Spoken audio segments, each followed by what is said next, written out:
His first flight around our solar system. Here's a picture of Mars.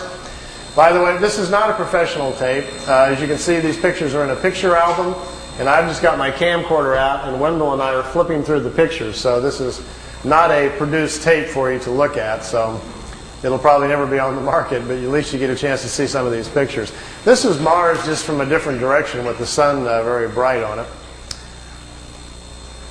Now, here is Mars, but here's one of these satellites. It's in orbit around Mars, made on Earth, unannounced, and is in orbit. This is the spring of 1976, and this device is in orbit around Mars. I don't know exactly who made it or who put it up there. Here's another one. This is Mars again, and here's the light panels, solar panels, and the satellite equipment in orbit around Mars again. This is a different one. This is a dust storm on Mars. Billy wanted to get close and try to take pictures of artifacts.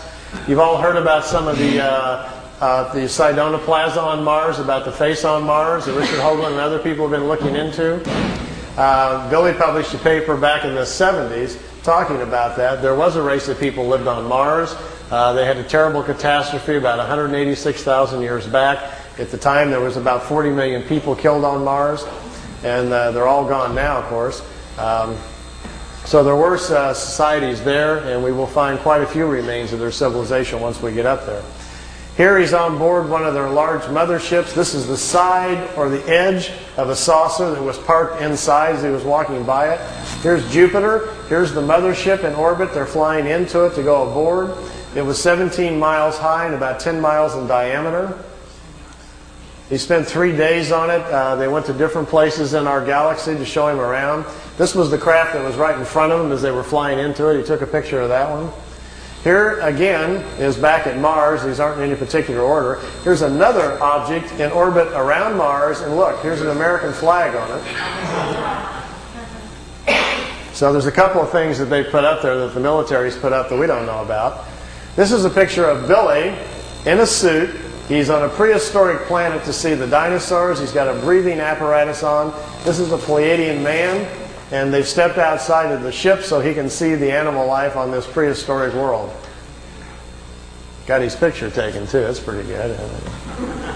This jumps back here to, remember the Apollo-Soyuz hookup, us and the Russians back in '76? Billy asked him if he could go up and watch it. They said, okay. They took him up. There's several pictures here of the Apollo-Soyuz hooking up with Earth in the background. Some of the wildest pictures he's got. I mean, just look at the vantage point. The planet's in the background. How else would you get this picture unless you were up there at that particular vantage point? Not a lot of people have that in their photo albums, you know. You can imagine the people at NASA would crack up, you know. They'd probably find it a little hard to believe at first, but they don't have pictures like this. Here it is when it's just hooked up. There's Earth in the background, and here's the two capsules coming together. This is the top of the mothership. There's windows, but there was nobody in the windows as they came into it. We really missed out here. Billy shot, he said, 3 or 4 rolls of film inside the mothership, talking to people and going up and down the halls and so forth. He lost all of the pictures. They were all stolen from him. We've only got 2 or 3 of them left, and they're really practically nothing. This is a prehistoric Earth. They're back in time. That's Earth in the background. That's a moon in front of Earth, and he's looking over the surface of another moon.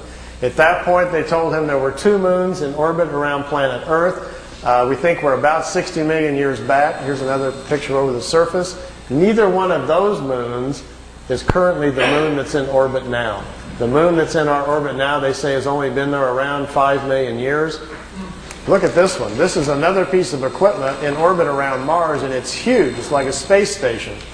And it's in orbit around the planet. It's also from Earth. We haven't heard anything about that, have we? Here's the dinosaur pictures. Billy's back inside the ship, and there's a viewing screen in the craft, and he says he's taking these pictures. Here's our first dino. He's got kind of gold-brown skin, got large hind legs, short forelegs, and a head that looks kind of amphibian, like a vegetarian type. Here's the second one. There's a bird here apparently dropping some food or something. Is that Charles? Charles dropped his food. This one's pretty hard to see. Here's the head of some sort of creature crashing through some bushes here. It's hard to tell. I know it's probably hard to see these anyway from back there, but just the idea that someone could actually go back in time just really gets my brain going. There's a bird. There's his eyes, some pretty nasty looking teeth. And the last picture after this one is the strangest of all. It's a plant that has an insect head. Billy calls it a plantum. They were trying to explain to him how the evolution of different life forms goes. How, for instance, here's a plant life when the plants are the food kingdom of the world. When the plants evolve to a certain level of evolution in these lower order forms, here's a small head, and this head is part of that plant. There's these two little eyes. It's an insect, the beginning of insect life on the planet when the food kingdom has evolved high enough. There are 7 different stages, they say, of spiritual energies or creational energies on a planet that create the many different kinds of life forms.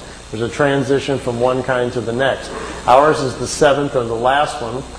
We have to wait until the animal kingdom has raised the evolution of the body material high enough so our cycles can start.